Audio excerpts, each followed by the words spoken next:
എല്ലാവർക്കും അബീഗ talks and music ചാനലിലേക്ക് സ്വാഗതം. ഞാൻ നിങ്ങളുടെ സ്വന്തം ജിൻസി. ഇന്ന് ജൂലൈ 1 ഡോക്ടേഴ്സ് ഡേ.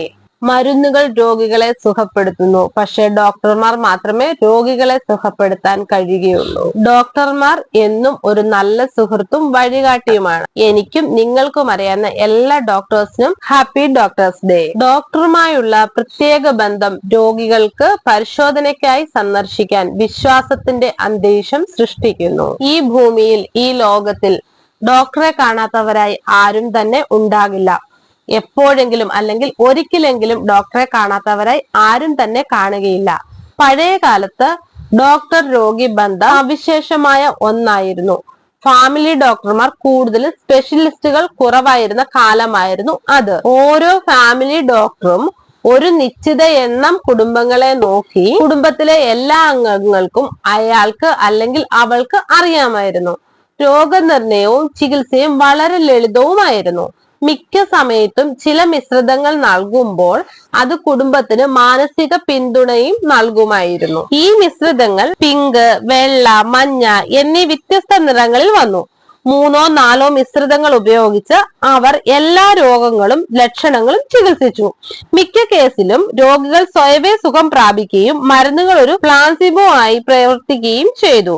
എന്നിരുന്നാലും അവയിൽ ചിലത് വളരെ ഫലപ്രദമായിരുന്നു. ഡോക്ടറിലുള്ള വിശ്വാസത്തിന്റെയും ആത്മവിശ്വാസത്തിന്റെയും അന്തരീക്ഷം സൃഷ്ടിച്ച ഡോക്ടർ രോഗികളുമായി പുലർത്തിയ ഒരു പ്രത്യേക ബന്ധമാണ് എടുത്തു പറയേണ്ട കാര്യം. ചുരുക്കി പറഞ്ഞാൽ ഡോക്ടറെ ദൈവത്തെ പോലെയാണ് കണക്കാക്കിയിരുന്നത്. ഡോക്ടറെ അനുസരിക്കാത്തതോ അവന്റെ അല്ലെങ്കിൽ അവളുടെ ഉദ്ദേശങ്ങളെ ചോദ്യം ചെയ്യുന്നതോ ആയ ഒരു ചോദ്യവുമില്ല.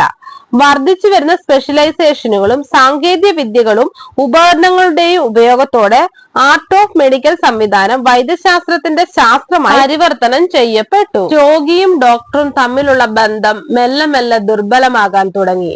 രോഗികൾക്ക് നന്മ ചെയ്യുന്നതിനു പകരം രോഗികളെ തളർത്തുക എന്ന ശുദ്ധമായ ഉദ്ദേശത്തോടെയാണ് അനാവശ്യമായ പരിശോധനകൾ നടത്തുന്നത് എന്ന അർത്ഥം വരുന്ന ക്രോസ് വാണിജ്യവൽക്കരണം ഇതിനോട് ചേർത്തു.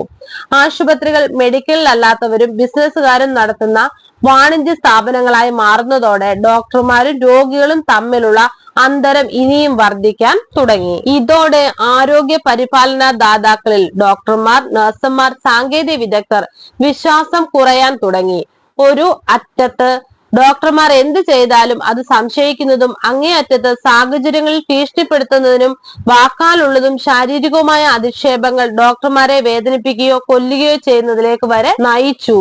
തൊഴിലിന്റെ കുലീനതയും ഡോക്ടർമാരും രോഗികളും തമ്മിൽ നിലനിന്നിരുന്ന ആത്മബന്ധവും കണക്കിലെടുക്കുമ്പോൾ ഇതൊരു സങ്കടകരമായ അവസ്ഥ തന്നെയാണ്. അപ്പോൾ ഈ അസുഖം പരിഹരിക്കാൻ സാധ്യമായ പരിഹാരങ്ങൾ എന്തൊക്കെയാണ്? ഒന്നാമതായി, രോഗികളുമായും ബന്ധുക്കളുമായും പൂർണ്ണമായും സുതാര്യത പുലർത്തുന്നത് വളരെ പ്രധാനമാണ്. ഡോക്ടർമാർ രോഗങ്ങളെ മാത്രമേ ചികിത്സിക്കുകയുള്ളൂ, ദൈവം സുഖപ്പെടുത്തുന്നു. അതിനാൽ മെഡിക്കൽ പ്രാക്ടീഷണർമാർ അങ്ങേയറ്റം വിനയത്വവും രോഗികളോടും അവരുടെ ബന്ധുക്കളോടും എല്ലാം ആത്മവിശ്വാസത്തോടും പങ്കിടുകയും വേണം. അവരും തങ്ങളുടെ ഇടപെടലുകൾ സത്യസന്ധരും ധാർമ്മികതയും ഉള്ളവരായിരിക്കണം. ഡോക്ടർമാരിൽ ഭൂരിപക്ഷം ഭാഗവും നല്ല മനുഷ്യരാണ്. അവരുടെ രോഗിയുടെ ക്ഷേമമാണ് ഒരു പക്ഷേ ഏക ഉദ്ദേശം. ജൂലൈ 1 ഡോക്ടേഴ്സ് ദിനത്തിൽ ഡോക്ടർമാരും രോഗികളും തമ്മിലുള്ള പ്രത്യേക ബന്ധം തിരികെ കൊണ്ടുവരുവാൻ നമുക്കെല്ലാവർക്കും പ്രതിജ്ഞയെടുക്കാം.